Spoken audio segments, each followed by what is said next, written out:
As certified life coaches with 45 years combined experience in human resources, Jen Trumm and Katherine Gregg have both experienced the highest of highs and the lowest of lows, both personally and professionally. What they both know to be true is this: our mental, physical, and emotional health are the essential building blocks in order to thrive and shine in the field of HR. In a first of its kind podcast, we'll be getting real and we'll discuss and share what has contributed to both our success and struggles, with the goal of inspiring women around the globe to stand tall and take the necessary action to both thrive and shine in HR. Here are your hosts, Jen and Katherine. Welcome to Thrive and Shine HR, episode number 32. So excited for this one. If you are watching us today, then you got to see a brand new logo and intro page coming in. And if you're listening to us, you've got to go check out our new logo. If you haven't seen it, and our new kind of everything splash out there is super exciting. Katherine, hi, good to see you today. How are you doing? So, I just want to say thank you to you and Sam. We've actually made a financial investment in spicing up the podcast a little bit, and all the effort goes to Sam and Jen because I haven't done anything. Not true.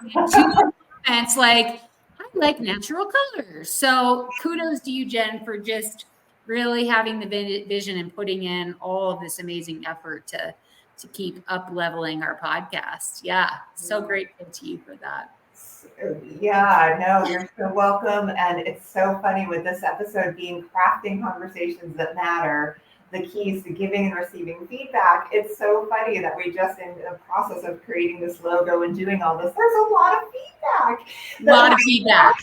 In the back and forth, and you have to really trust in the process, and you have to, so all of that we'll talk about today, but it's so funny. We just kind of went through it. Yeah. And now that you say that, I think about Sam, the woman that you hired and found to sort of help with graphics and help with social media promotion and all those things. And I think about, like, she's getting feedback from two very different women who have two very different meaning you and me, two very different styles, right? And she has handled the feedback like a professional. And by that, I mean, she welcomes it. She encourages it. She hasn't had a woe is me attitude at all. She's like, I want to hear it. Give me the feedback. And what a great example of welcoming feedback to result in a really cool end product. So, yeah. So we love you, Sam. We love you, Sam. All right. So with today's episode being about feedback, I wanted to just start and throw a little curveball question your way. So share with listeners, is there a time that you can think of where you received the worst feedback, the worst advice you've ever received? God. The worst advice I've ever received. I don't even know if I'm prepared for that. I was prepared for a totally different question. I'm going to have to think about it. But what usually happens, Jen, when you answer a question, an example comes to mind. So I'm switching it up on you. What's yours? So when I was, right after I got my bachelor's degree, I was working at an aerospace company, and I worked in the benefits department where they did a retirement plan. At the time, they still had pension. All of that in the time that I was there was starting to go and go away. And part of my role was customer service, but on sides, I had to know what I was talking about with the different benefits. And it was so challenging in these conversations with these individuals because something was being taken away from them. And so they would call and, they would be emotional and they'd be triggered and that sort of thing. And I had a boss at that time who basically was very you just have to be cold, you have to be direct, you have to shut Ooh. like similar to like the advice we get in HR when it comes to terminations, right? That like not good feeling in our gut where we have to let someone go and be like, sorry, you gotta go, without really understanding why. The same thing with that. But when it came to like these senior citizens and these older people, I think it just stuck with me forever since, because it just, I knew, from an integrity perspective how wrong it was. But being fresh out of college, just scared to death of being fired, everything, being scared to death, I took it and I did it. And then what happens, and I think many people can relate to this, is when you start going down this path of maybe kind of being a little colder or distant or whatever, it takes on, right? You start to become more comfortable with it, and it's almost like you start to build this wall. But it's really because it starts to become a habit of doing it. And so years later, I look back on it now that I'm kind of unraveling and peeling the onion in so many ways when it comes to like authenticity, like we talked about last week. Yeah. Recognizing, oh my gosh, that's when it really started, was that stupid advice that I got from that boss around tuning out and all of that. Wow. But it's been perpetuated for many, many, many years, 24 years or whatever.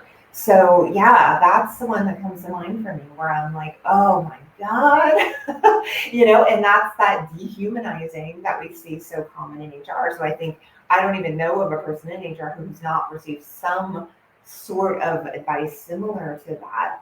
Yeah. And so it's really a matter of like, here we are in 2024 going, really? Is that necessary? Can we still be human? And really kind of seeing that more and more. So there's mine. Did you get one, or yes. Jump in? Yes, and it's a little bit different. I can relate to that feedback. And when you started talking, of course, I flashed back to my childhood. I was a competitive gymnast, and I had a coach who I was trying to do a new vault. My steps were off, and he was just like, go back, do it again, go back, do it and go back. And I just couldn't do it. And he sent me out of the gym. He actually kicked me out of a Saturday practice. So for whatever reason, like, that was really bad advice. When I was a kid, he was like, oh, you can't figure this out? Like, quit, leave. And there's more to it. So, but that's what popped up. But professionally, what's coming up for me was when I stood up for myself in a new way, like I never had before in HR, when numerically and under Colorado law, I was being discriminated against from a gender inequity standpoint and a pay inequity standpoint. And when I went to the people who I thought needed to hear that, as the HR director, which, an investigation was done afterwards. And what I didn't understand at the time is that investigators generally side with the people who hire the investigator. And in this case, it's the person who I was saying, hey, this is not cool. It is not cool to start a female director, all your female directors at 18% over the pay grade minimum versus the 40% that males were being started at. Mm-hmm. And when I read the investigative report, it was said that the feedback was, I was recently off knee surgery. I was on medication. I was not in the right frame of mind to be making these judgment decisions. And what was omitted from their consideration were the 200 pages of emails that I had submitted saying, this has been going on for 5 years. This is not a recent thing. It's been going on for 5 years. And I had just hit my limit. I had hit my maximum going to my boss for 5 years saying, this is not right. This is not right. And him saying, I'll fix it. I'll fix it. I'll fix it. And they just deduced it to, oh, she just had knee surgery. She's on medication. And they had no idea that I was actually not on medication. I hate medication. I was at full sound mind. And this had just been building over 5 years. So that's what just came up for me, Jen. Wow. I know that there was like the gender pay issue, but this is the first time that I've really heard the details, and oh my God. Oh, it's so messed up. It's Wow. so messed up. And I live in a very small community, and I see these people from time to time. It's Yeah. really, really interesting. My But God. to the end of my days on this planet, I will forever help other women who are experiencing gender and pay inequity. I'm so glad that happened for me. I will never, ever stop standing up for women, especially women in HR, because I think You are I'm amazing. just never going to stop. Glad it happened. Let's That go. is amazing. I have such a high regard and respect for you already, but now I'm just like, Stop. damn this woman. Well, this is such a good topic because if you think about it, our answers are so different. Yeah. And I think a lot of our listeners can really relate to both of our answers. Yeah. Yeah. You know, I think it's going to keep getting better and better too. per usual. So, well, let's jump in. So, the topic today being about really conversations that matter, right? And how do we get and give feedback that really can be impactful, and recognizing what then causes us to hold back or causes us to not be able to do so effectively, and how we can become one aware of what's really going on, aware of the neuroscience, aware of the psychological factors that's happening that causes giving and receiving feedback to be so difficult. And then how we can start taking steps today that can really help us shift this around. So let's dig in. So Let's dig in. One, why do you think humans are naturally resistant to feedback, even when it's meant to help us grow? Okay, so I had to go to the Googles for this one because I thought it was such a fascinating question. And for our listeners, maybe this is TMI, but Jen and I take turns each week coming up with the questions. So Jen came up with these questions. I was like, oh my God, is this so good?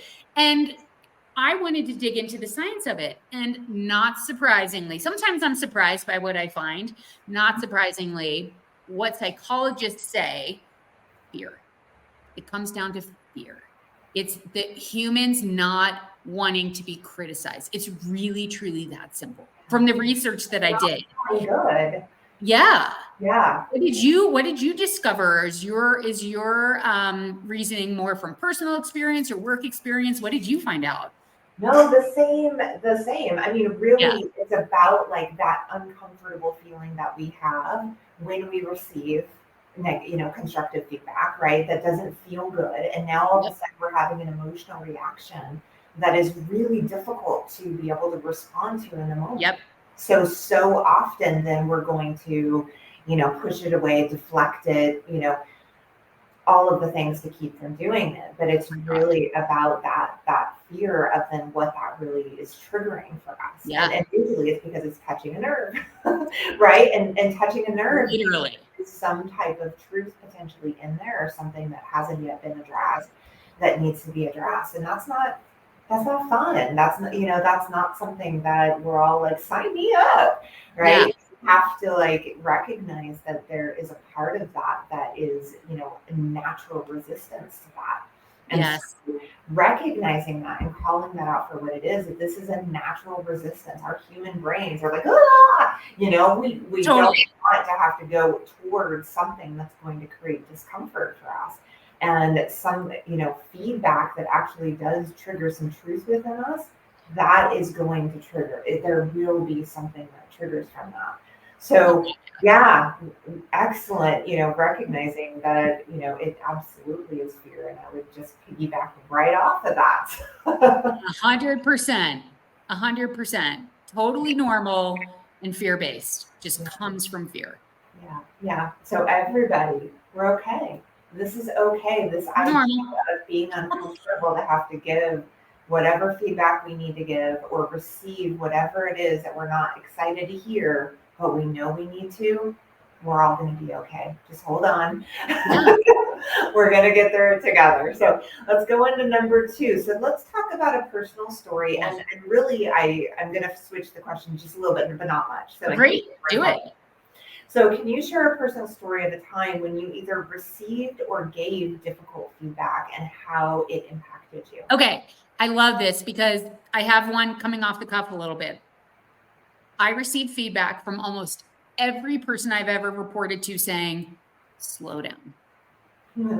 Slow down, because I'm a D in the disc profile. I'm a D, but I'm also a C. So I drive myself crazy. I want to go fast and I want to get it right. Yeah. And the reason why I didn't have an answer to your first question of like, what was the worst advice is because I went so fast through your questions that you provided me. So I'm kind of laughing over here because I have received the feedback of slow down and I totally missed it in the information you sent me. And I've received the feedback of slow down. So had I heeded that advice, and it's kind of difficult, right? Like those came from performance reviews that I've been having since 1997.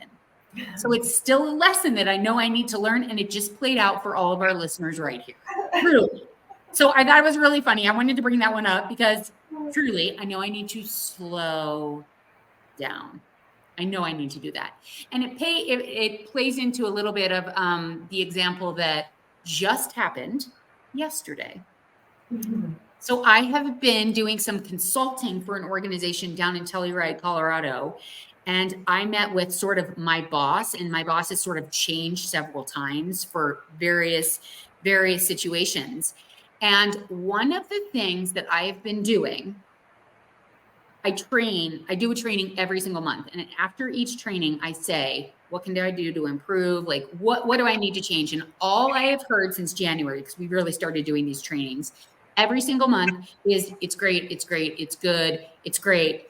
And all of a sudden, last month, I got it's not working and we need to rethink this. And we literally did a hard stop on the program effective yesterday. Oh, wow. I've been asking for feedback, and I know the person I've been asking feedback from is a people pleaser and she doesn't like to give it. I know this about her because she told me this, and I never effectively was able to yield the feedback I needed to improve the trainings, to meet her standards. Because all I was hearing was, it's good, it's good, it's good. And I'm sure many of our listeners can relate to this. You hear it's good, it's good, it's good, it's good. And suddenly it's not good. And the other side of the coin is that I think I might be a weirdo because up until 46, I hated feedback. I worked in an organization for 12 years where we did 180s and I would distribute the 180 forms. It was this whole process in HR. I was primarily Department of One and I would distribute all the information. And I had such a hard time opening up the 180 feedback on me.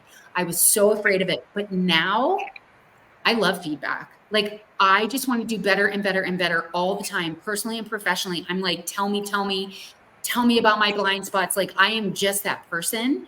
And I think when you're a person who truly wants feedback, but you're dealing with somebody who is like, I don't like to give it and I don't like to receive it, that's a challenge.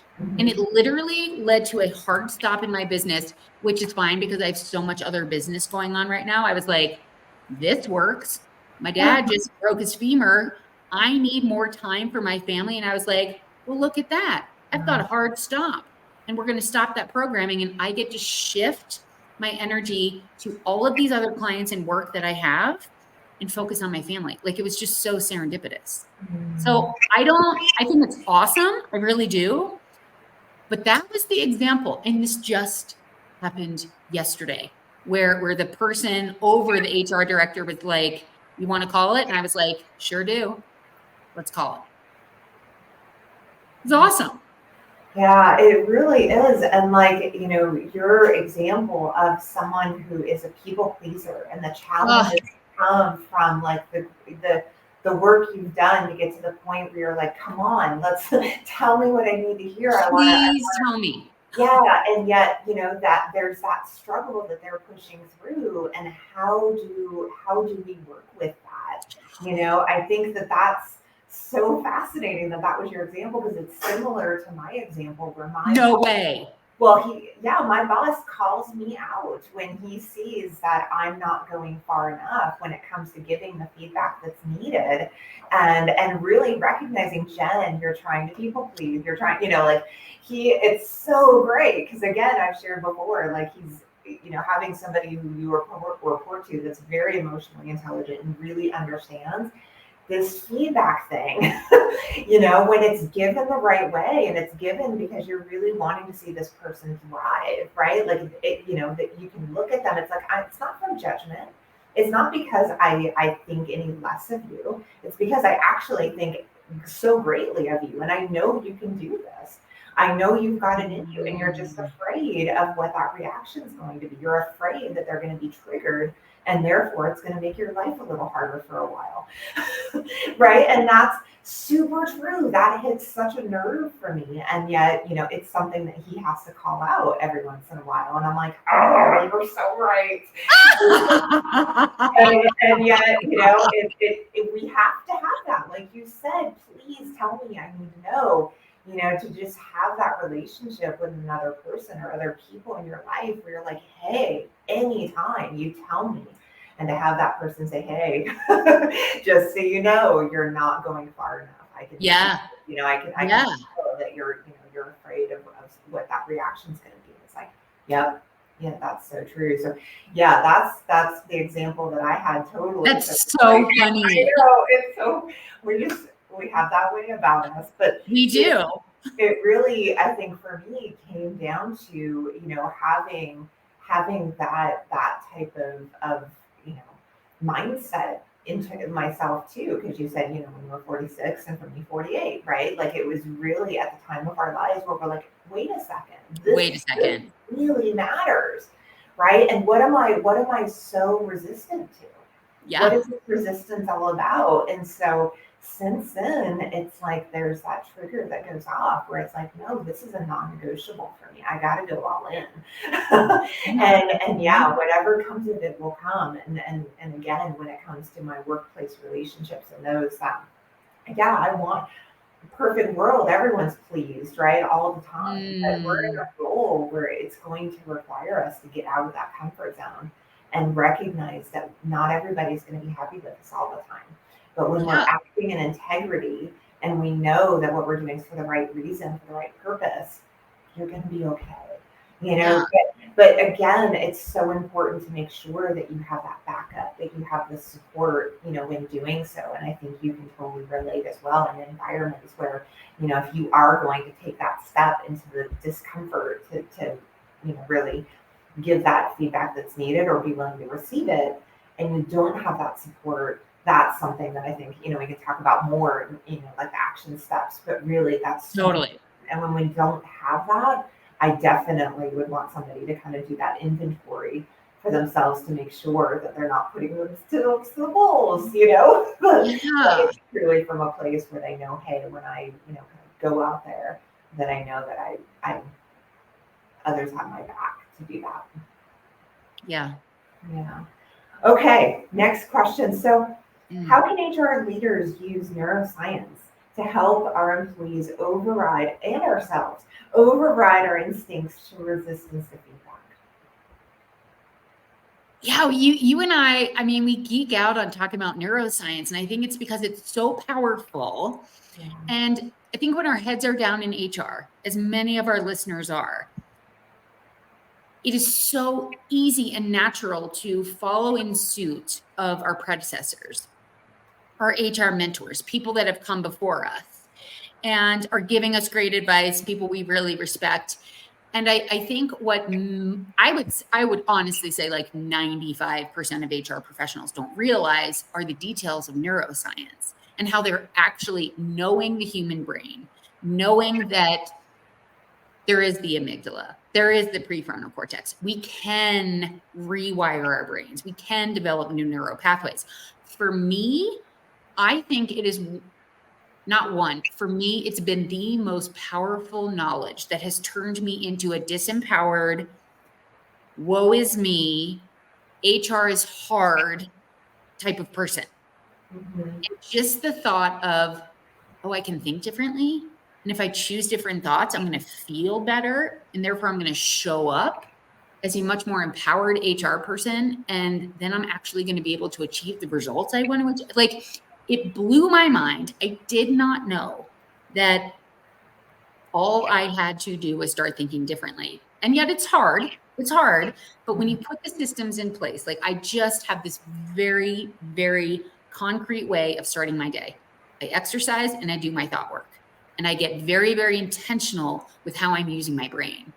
And in doing that, I decide, like, how do I want to show up today? And if I want to show up as a loving human being, that just transcends into, I want to be loving and I want to receive love. Therefore, when I'm giving feedback, I'm going to give it in a loving way. And I'm also going to be open to receiving it because I perceive feedback as love. And that may sound a little bit woo-woo, and I'm not a super woo person. I know, I was going to say, damn, Katherine. I don't know. I mean, I think one of the things I don't know if I've said this, I'm a little bit tired, but my dad broke his femur. So my dad is here in Colorado. I have been in the hospital for the last few days. And one of the things the nurse said, my dad was nauseous. She brought over an alcohol swab and put it under his nose. And she goes, sniff this. And I was like, what is that, peppermint? And she's like, no, it's an alcohol swab. It tricks the brain. It tricks the brain from being nauseous. Because if you tell yourself you're nauseous, you're going to be nauseous. And she said that scent tricks the brain, and that blew my mind. And it just got me thinking about neuroscience again, all over again. And the power move is to just really, really choose a new thought.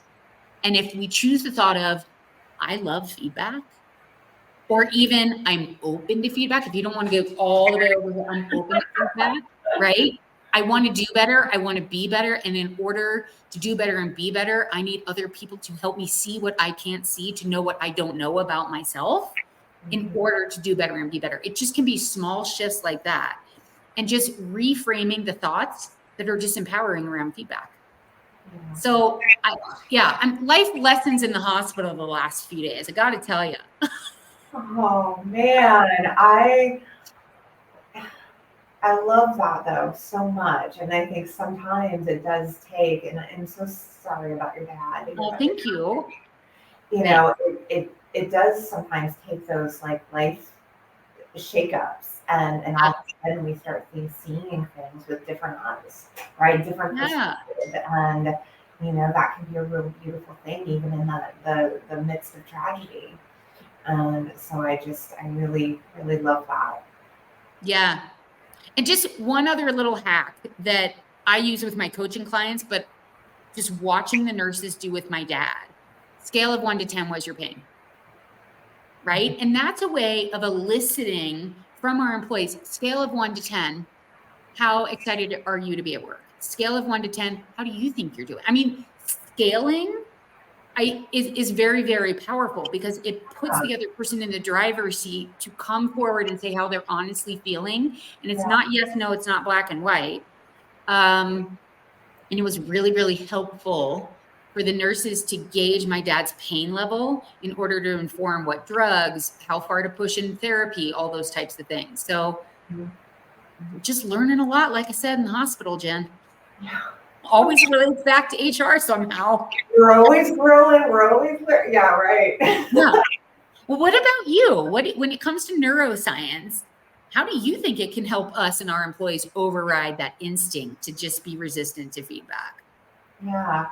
You know what I've found so often is really before you even get into the science at all, before you dive in there, there's a resistance sometimes of even going into there is a choice, right? Ooh. So there, and I think that for so many that I've talked to before in coaching and in other paths, that's what I've noticed with those that really may just not be on the path that they're ready to take that accountability or that ownership.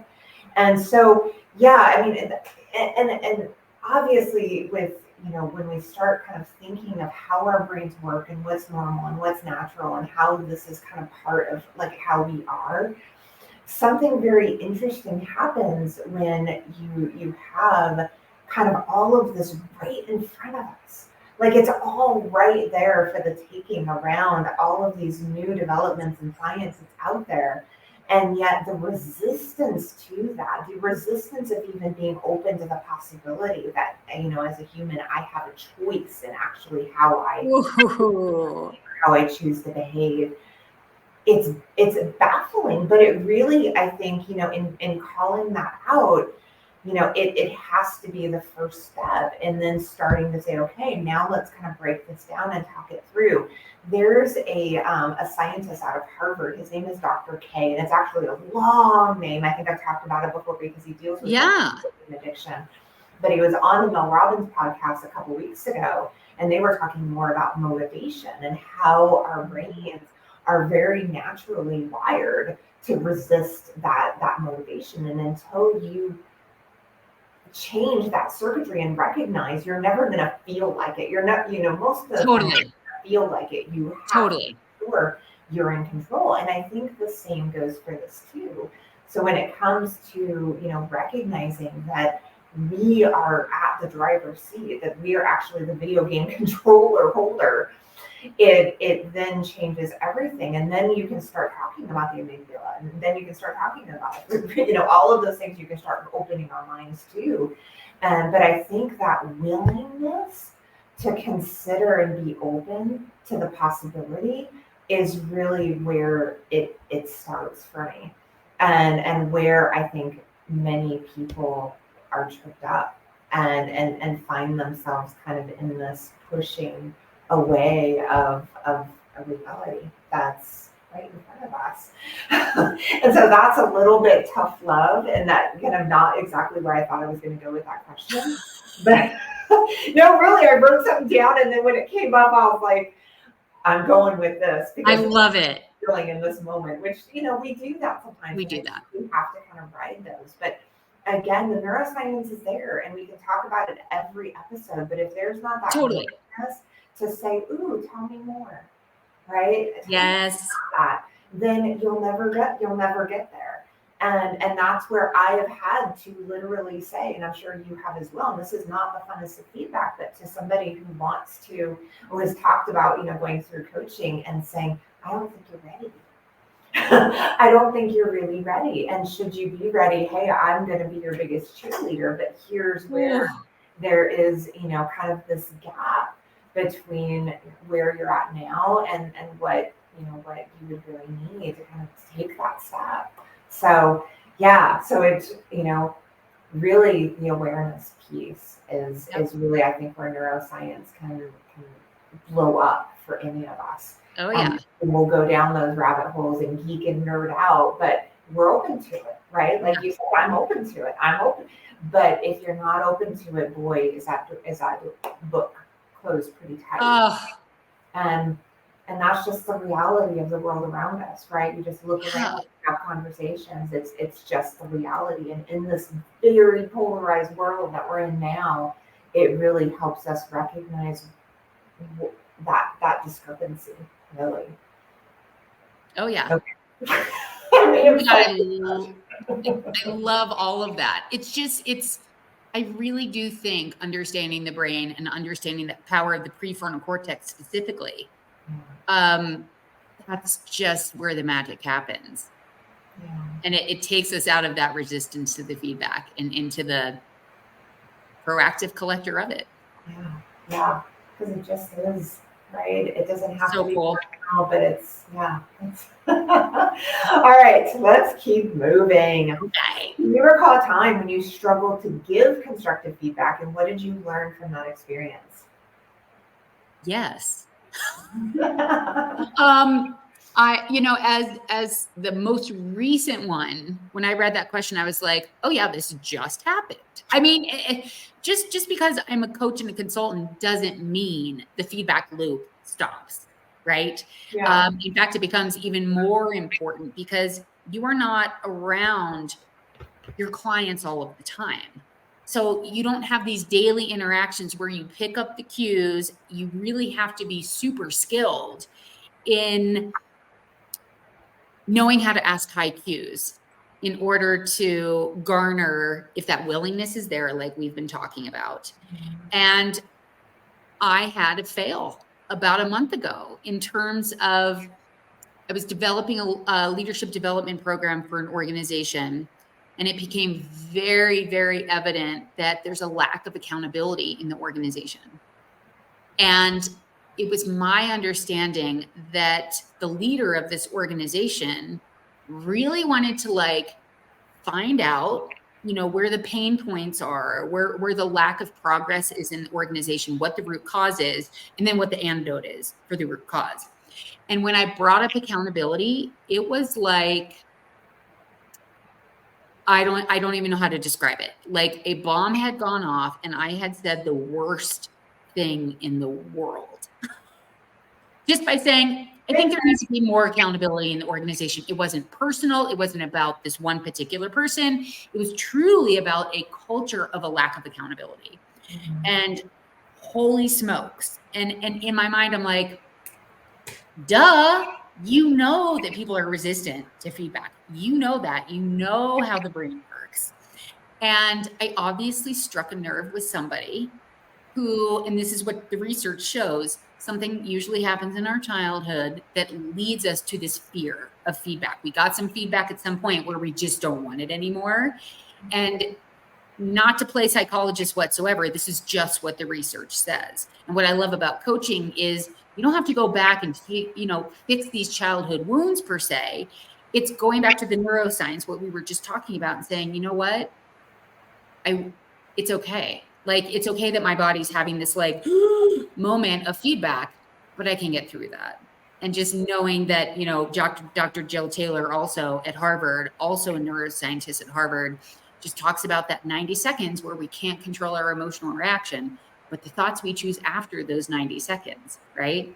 So I had a very resistant moment. And because it wasn't somebody who I have daily interactions with, I didn't have the ability to, make sure I was able to communicate in a way where he got to a calm state, where he was in homeostasis, so we could tap into his prefrontal cortex.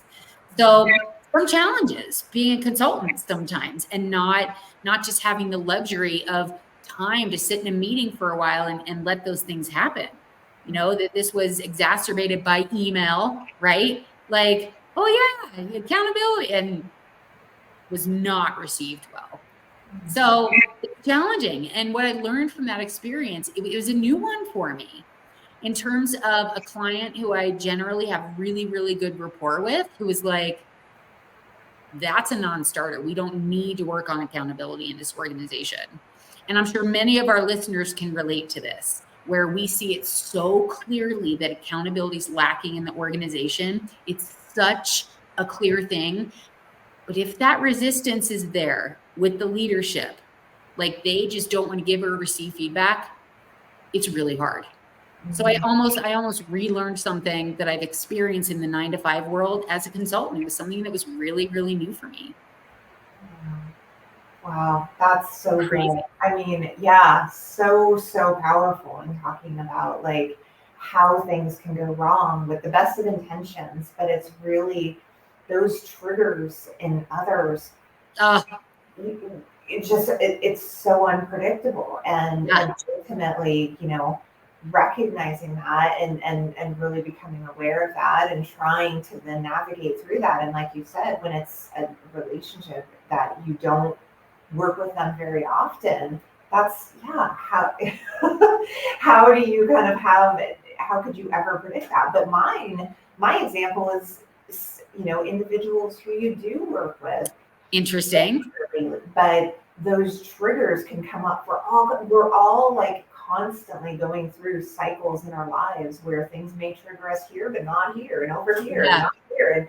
And the reality is, when you're working with people 40 hours a week, there are some triggers that you have to be willing to kind of go there, even though you don't know what kind of predictability or unpredictability may come back. And so I had a situation happen where there was some feedback that we needed to give to a manager who was really not engaging in behavior equally and fairly among their staff. And so it was something that we needed to address. And yet, over the course of the several days before, they'd been having, stressful days. They had this happen and that happen. So they were already in a triggered state. And like you said, I loved what you said, right? I mean, in a perfect world, we want to, and we need to have that challenging conversation with someone. We want to get them to they are a more emotionally regulated place. So we can have that from a neutral standpoint. And that is absolutely one of the best pieces of advice I've ever heard. And I appreciate that so much. We want to repeat that often. It matters so much, but yet, in a real world, sometimes that's just not the reality. We have to make sure things keep moving. And when it's feedback around, the well-being of others and, things that we need to make sure we're addressing, ultimately, we're like, you're going to have to pull up your big girl panties. Absolutely. We're having these conversations regardless of the emotional trigger that you might get back from them. And ultimately, they own that anyway, right? So, not too long ago, we had, a situation where a manager, we needed to have that type of conversation with them. When doing so, they ended up having a reaction in front of other staff, in front of customers. It was something that they, got, a little red in the face. And, ultimately it was one of those learning experiences for myself as well on how do you time these things, right? How do you time these known or unknown ticking time bombs? And, at the end of the day, I think the most that we can do is, again, kind of going back to earlier, check in with our integrity around to make sure that we are doing the right thing and, the feedback that needs to be given. But recognizing, for, these individuals who may have these tendencies to, get triggered from, the feedback that they might get, how can we best navigate that? But ultimately, like in this situation, it was like also making sure that they're held accountable for their behavior and actions based on, feedback that is needed. Right? Feedback that is needed that may or may not have, triggered something, but ultimately this is what they need.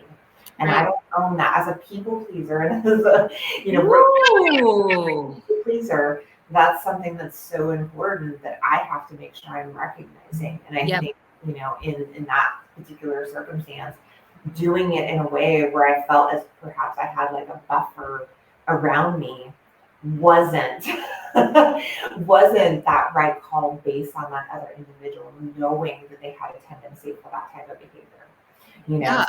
So ultimately it was something that I was able to learn a pretty powerful lesson.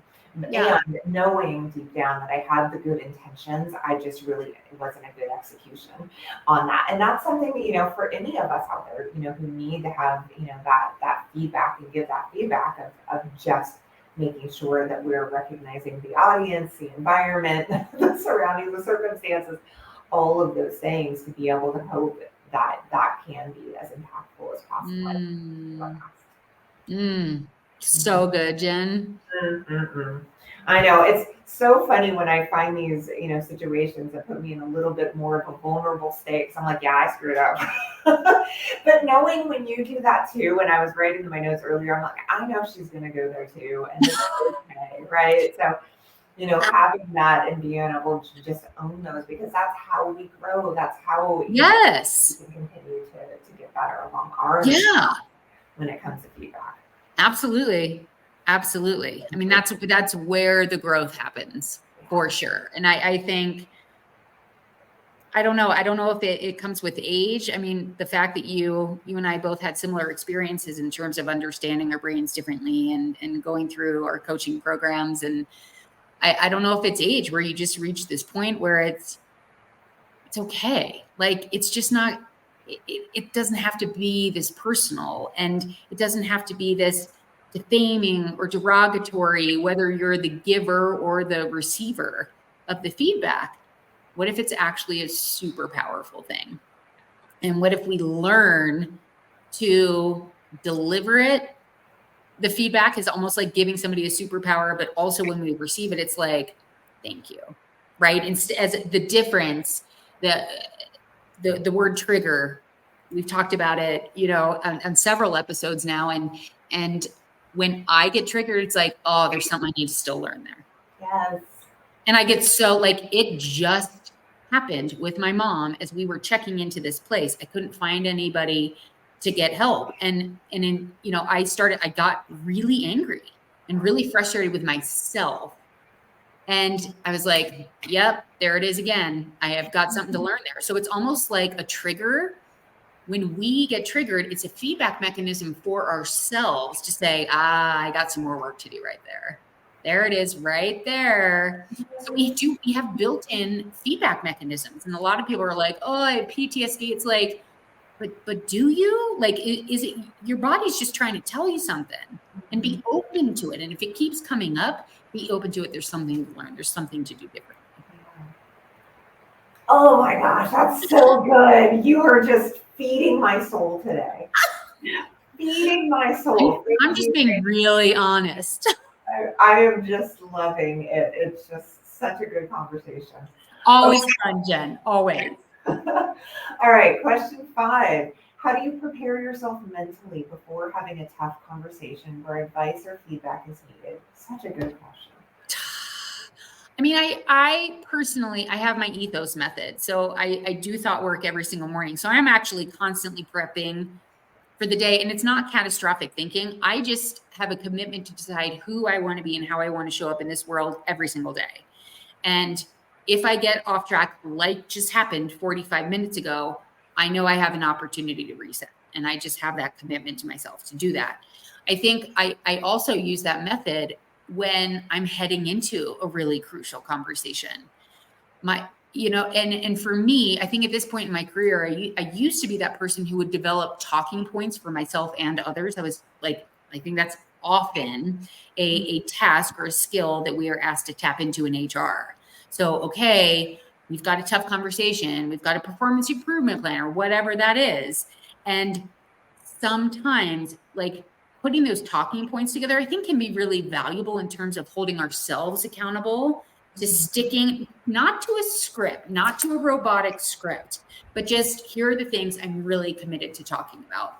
And I've used that technique, but my technique now at 49, after starting in HR at 21, is truly what's the optimal outcome? Like, what do I actually want to get out of this conversation? And my optimal outcome is really understanding where the other person is coming from, or if I'm doing mediation, where the two parties or multiple parties are coming from. Mm-hmm. So for me, it helps calm me down because I know I just need to listen and listen in a really deep way and not thinking about what I'm going to say, but just listen. So I prepare myself mentally, like, how are you going to show up? What energy do you want to bring to the conversation? I get super clear on that. But I also just remind myself, okay, what do you want out of this conversation and how do you want to show up? Because if somebody else gets triggered and they don't look at triggers the same way I do, they just sort of spin out, they are not aware of how to emotionally regulate all those types of things, and they are just in a bad place. Bad place. I know I just have this commitment to myself of you're going to stay calm or whatever I've decided to do that's appropriate for the situation. And if I have that commitment to stay calm and I stay laser focused on what I want to get out of the conversation, I don't get swayed. I don't jump into that emotional baggage. I'm able to stay calm. I'm able to give space to that person. And this is something that's really, really new for me. I have not had this my whole life. My mother will tell you, I have not had this my whole life. And I think it's just really powerful to remember that just do our best. And for me, doing my best is truly learning that skill of deep listening that I did not have. And I'm still really, really working on. And I love it. It's kind of like a superpower a little bit. I have skills. That is so good.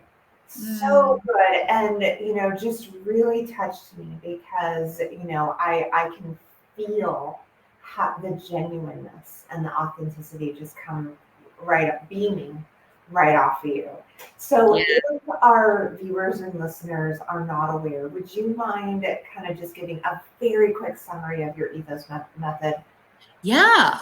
Yeah. So because what we learn in coaching school, Jen and I mean, we've talked about this a lot. So our thoughts inform our feelings inform our behaviors, and our behaviors inform our results.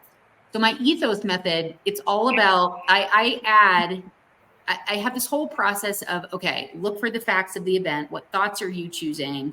What feelings result from that? What were the actual outcomes? So the E is the event, the T is the thought, right? The H is actually stands for human feeling. The O stands for optimal outcome. And then the S stands for how are you going to show up? It's like the action, right? It's the behavioral action, it's the thought action, it's all those things. So if I'm, when I wake up in the morning, I just check in with myself, and it's, okay, just do a thought dump, do a brain dump. What's going on? What's taking up my space in my brain? And because I know I'm hardwired for a negativity bias, I don't always wake up on the right side of the bed. So my method gets me out of it very quickly. It's like, okay, what are you waking up to? Are you waking up happy? Or are you waking up unhappy? Are you waking up with healthy thoughts? You're waking up with unhealthy thoughts. And if it's unhealthy thoughts, it's like, you got to go right into ethos. So I just kind of do this blah, and I go forward. It's like, what happened? What are your thoughts? What are your feelings? I do this whole process. And then I reverse engineer it.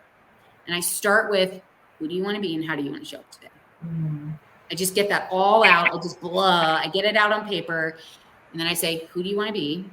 What's the outcome? What are you trying to achieve? And I just reverse engineer it. It's like, okay, so great. How do you need to feel? Cool. If you're striving for that feeling, what's a useful thought to get you teed up for that feeling? And the event doesn't really matter because you can't change events. You can't change circumstances. We can only change how we respond to them. So that's my ethos method in a nutshell.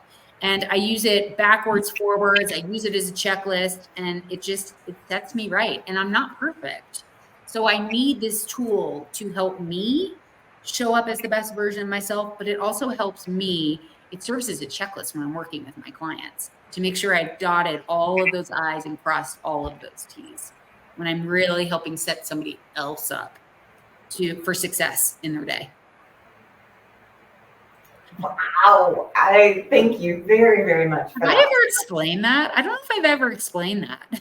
I don't know that you've explained it to that level, and I think it was so perfect on this episode. Totally. In that way. So thank you. And if you want more information, if you're listening or watching, make sure to check out Katherine's website and her page, because it's just filled with so much information, not just one small piece of what you find. So yeah. Okay. How do you do it? Wow. How do you prepare yourself? So inferior. It's so funny. I'm like, I don't have a formal method. But this is the beauty of it, because our listeners need to understand that you have to figure out what's right for you. This just works for me. Yeah. So what works for you is awesome. And I think it's going to inspire our listeners to say, okay, I don't have to do this ethos method because Jen does this. And maybe it'll inspire our listeners to try one or the other. But what really works is whatever works for you. Meaning there's no right or wrong. You just have to take the time and the space to figure out what works for you. Yeah, I love it. I think that's said so well. It's just flowing. You know how some episodes, it's so funny. It might be flowing a little more out of me today, girl. You're hilarious. On fire to flow. So yeah, for me, I think it's absolutely without a doubt evolved over the last 5 years. Totally. Sure. And really, it's very similar to what you do, but much more informal and much more sloppy. But I love this. Keep going. I love that you just said that. For me, it goes back to our last episode, and it's just really a one-letter word, and it's around authenticity.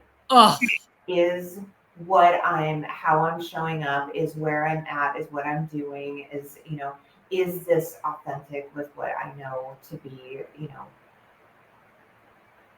genuine, for what needs to happen, or what I know is the right thing. I mean, it's going to vary based on the circumstance, right? Or based on the feedback or whatever.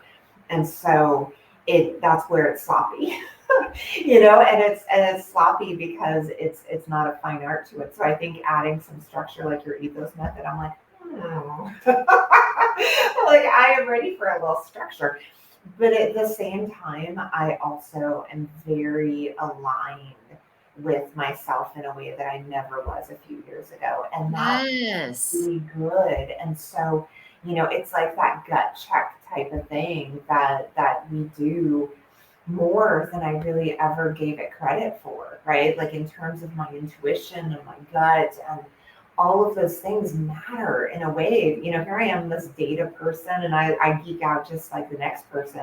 And then my own advice is, what does your gut say? Oh, How do your spidey senses feel? I give that advice at work almost more than any other totally. when it comes to managers and how they need to address a situation with an employee. Like, what do your spidey senses say? It's like, I don't Right. need to talk to them, right? I mean, as soon as you go there, you just know, and that's where like that episode last week about authenticity. I'm like, right? We know, and so then it's a matter of what are you going to do about it? Like how do you want to address that? And so in the preparation of myself mentally, it's like, what do you know to be true, right? Are you going to address this in the way that you know you need to? And that's that self accountability and from there. And so yeah, it's not anywhere near as formal, but here's what I love about it. It's simplified, it's succinct, and it really reiterates to me in my own brain, like when I am thinking, okay, I need to hire a coach, what type of coach am I looking for? And you just know. And I know that you are a very successful coach with your clients because you speak the language they need to hear. And your clients respond to what are your spidey senses telling you, right? Whether that's, and when I say the word client, like if you're in a coaching situation, right? Or if you're at work and you're trying to help an employee, like you said, you use that all the time and people respond to it. And that's what I love.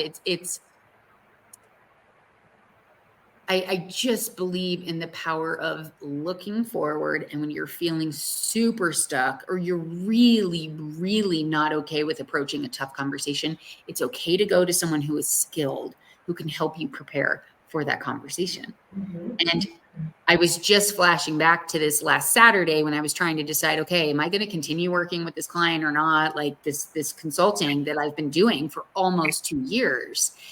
And when you just said, what do your spidey senses tell you? I knew weeks ago.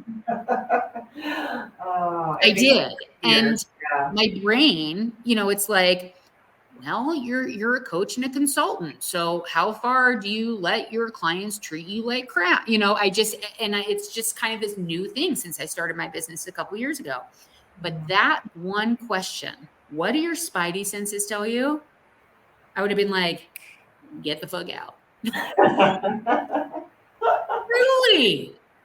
Truly. So I really appreciate what you just shared. I think it's very powerful, Jen.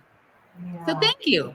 Thank you for that reaffirmation of the decision I made in my business. I appreciate it. You're so welcome. And I think both of us are kind of sharing some very solid nuggets today. Love it. One another. All right, let's get to our last question. Oh gosh. Okay, let's do it. What advice would you give to someone who struggles with taking feedback personally and or defensively? What I wrote down, it's so funny because we've already talked about it, but understanding neuroscience and understanding that if you change your thoughts, you can change your life. If you change your thoughts, you can take things less personally. If you change your thoughts, you can take things less defensively. And that's where the power play is for yourself, for others in the workplace. And there's a skill and there's an art to coaching. And it is just underrated and undervalued currently in our profession.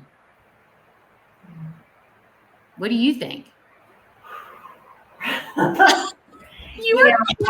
I don't know if you ever listened to Lewis Howes. He's got the Something of Greatness podcast. I can't remember what it is. Oh my God, no, but now I'm going to go download it. Yeah. He had a brain surgeon / PhD in neuroscience on, and it was like such a powerful conversation. And the conversation was really, it kind of led to this one question. And the question was, like, what is your one piece of advice as a neuroscience doctor and brain surgeon for humans to be able to kind of live a more fulfilled life? And it was, and we brought this up earlier in this episode, emotional regulation. Oh, hell yeah. That's it. The number one.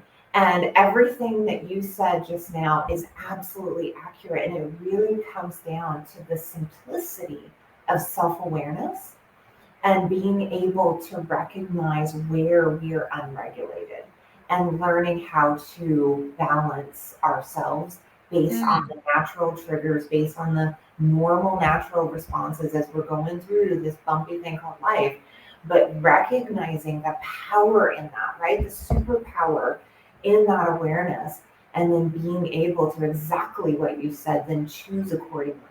And recognizing that awareness gives you the strength to be able to say, I don't have to choose based on this trigger. I can then be able to gain that level of awareness to say, what is it I want to be thinking and feeling and believing? And that is truly, there's absolutely the skill that is within that. But, you and I are here to say, and here's what this, doctor of neuroscience and brain surgeon said. So you killer. practice that.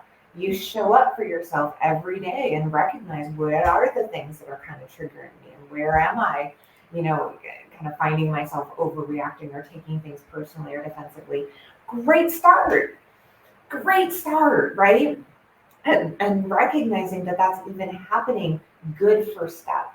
Now what, right? And then being able to go from there and seeing how it's impacting everything, right? It's then impacting how we feel, how we behave, and our results, as you said, with the ethos method, and all of that being connected.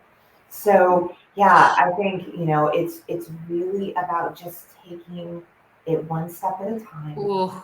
Recognizing that there are going to be challenges and it's not going to be easy always, but it's so fucking worth it. So worth it. And so please, if you're listening or watching, recognizing that we're all in this together. Katherine and I are screwing up every day still.